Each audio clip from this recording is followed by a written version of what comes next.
Welcome back to our project, and for 6th grade it is our graffiti name tag. There are a few things you're going to need for this week. You're going to need your practice sheet, mostly because you have some information on it, like which one of your names is going to be, or letter is going to be right in the middle. That's important information to know right away. And it's always nice to have a scratch piece of paper to write by you so that you can test something out real quick to make sure it works.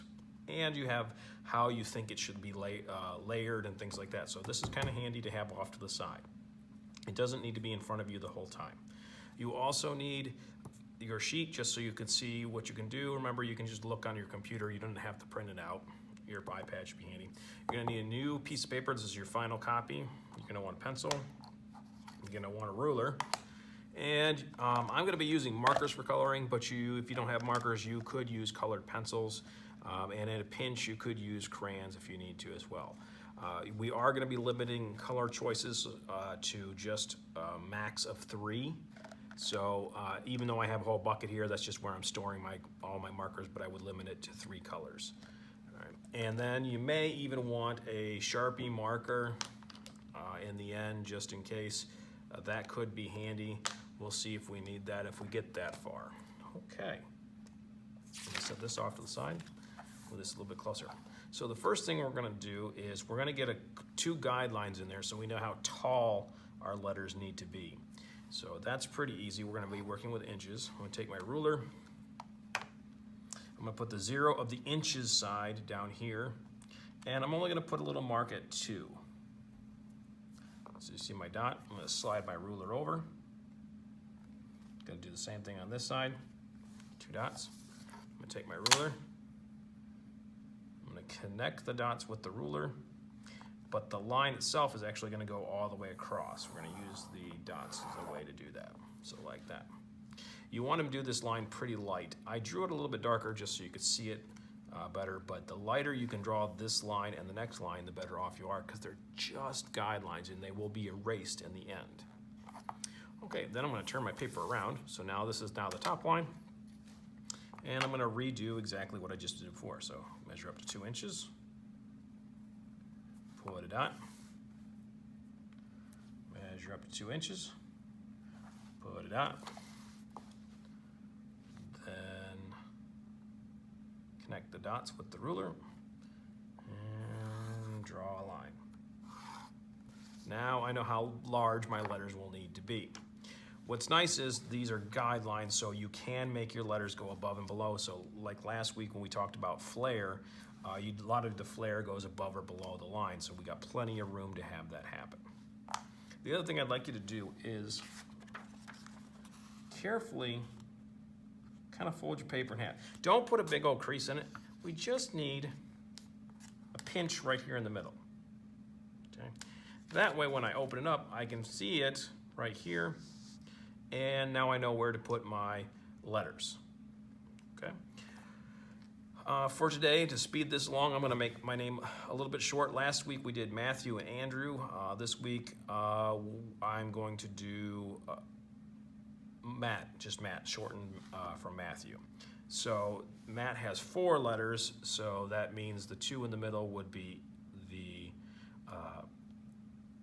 the ones that go in the middle, so they have to overlap. So I have an A and a T right here. I'm going to draw my A overlapping the middle a little bit first. I got my sheet here so I can draw it.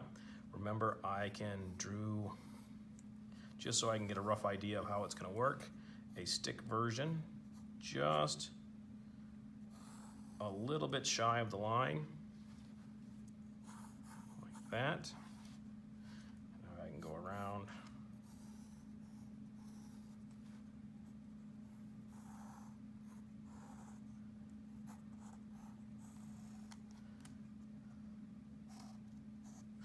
Notice mine are going off the line. It makes it a little bit nicer if it goes off the line, and I can go in and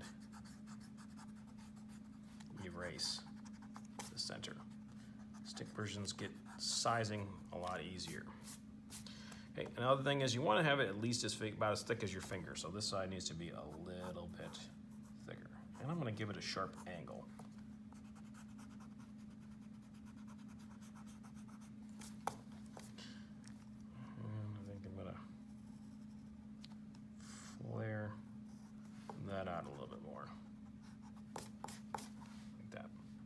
Okay, now I'm going to do the T. T is right here, and it's just a curved, so I, again, draw that out.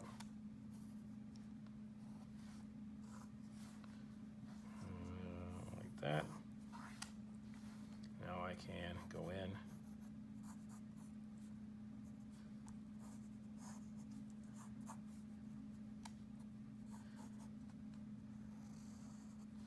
Give that a really sharp edge.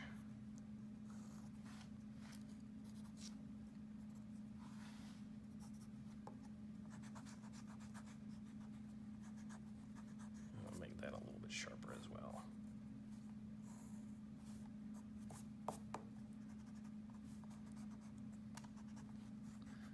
All right, so there's my two middle letters.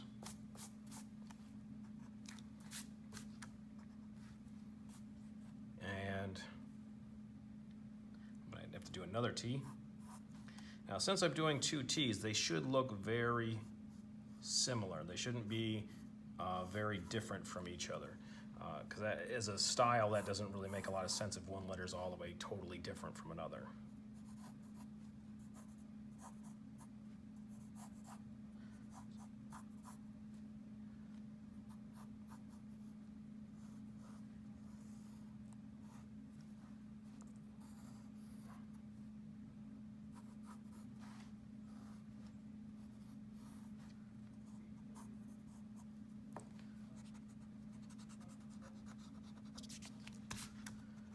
Again, if you notice, I'm trying to keep my letters pretty thick. And if you have a really long name, it is a little bit harder to make them thick. And then I have my M. My M. I'm going to make it go all the way under.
Okay.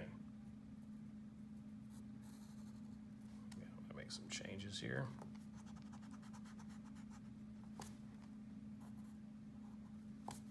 That A a little bit thicker. As you can see, there's a lot of overlapping, a lot of erasing, so drawing lightly is extremely important. Okay, next is, and once you're happy with the lettering, the next thing to do is going to be decide, do you want to do some flair on the inside of the letters? So examples here would be, do you want to do a drip? So I will use my example sheet here. So a drip would be kind of a, almost a wavy line, like that. You could do a zigzag. I've had people do a fire, like this. It's kind of almost like waves for fire, because fire, when it's frozen for a split second in a photo or things like that, kind of have these edges to them. You could pretty much use any kind of line to divide it up. Then you got to figure out, do you want it to be right down the middle, like this? Do you want it to be diagonal? If it's going to be diagonal, that's fine, but I would use a ruler to kind of get it so it is diagonal all the way across each of the letters so it matches. Okay. You don't want to do more than 2 different lines. So I've had people who've done a line at the top and a line at the bottom, and that's great. The line is for inside the letters. So in my case, I am going to do a diagonal. And what I'm going to do is I'm going to lightly give myself a guideline to work with. So just put a guideline there, and this is where my drip is going to come from. So I'm going to use the drip. And my drip has to stay inside the letter. But as the bigger you can make these things, the better off you're going to be for coloring. Because if you're coloring a really tight space, like if you made something that looks like this, that's going to be really hard to do with a marker.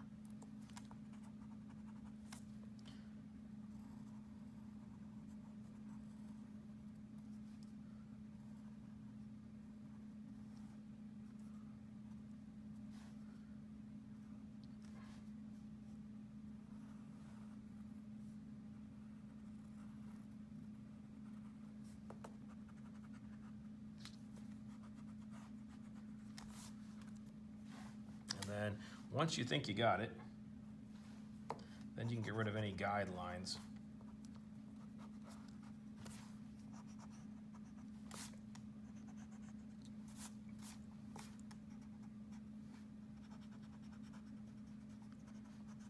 That you're going to do. Okay. And you can actually, even once you have your letters, you can actually get rid of these guidelines as well.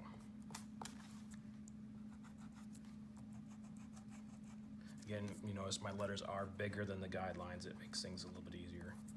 The bigger you draw and the thicker you draw it. Okay, to end this for today, because this is, it looks like it's going to need to be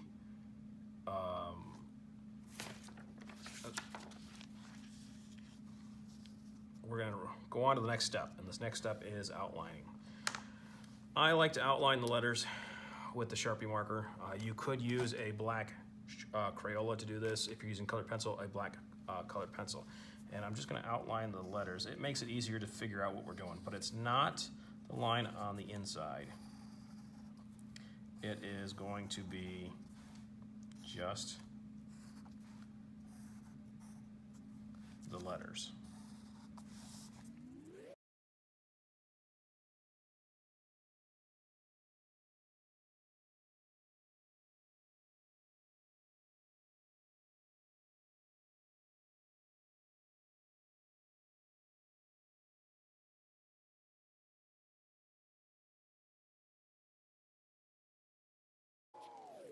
Okay, if you take a quick notice now that everything's outlined, that I don't have any of the really big flare like an arrow or something like that. You were still totally allowed to do that. It's just that I didn't want to do that. I kind of did my own kind of flare by sharpening the letters and doing the M. So it's just a different way of doing things.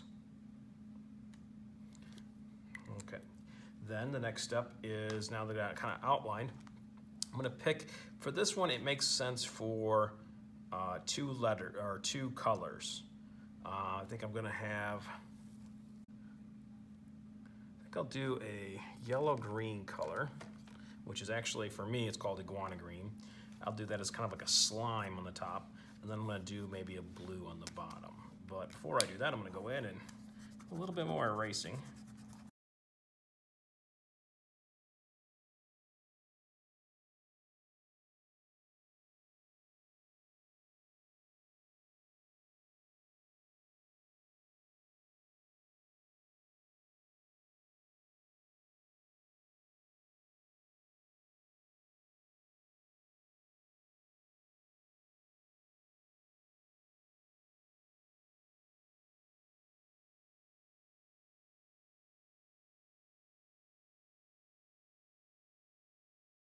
Okay, and that's where we're going to leave it today. This is actually completed as far as I need it completed.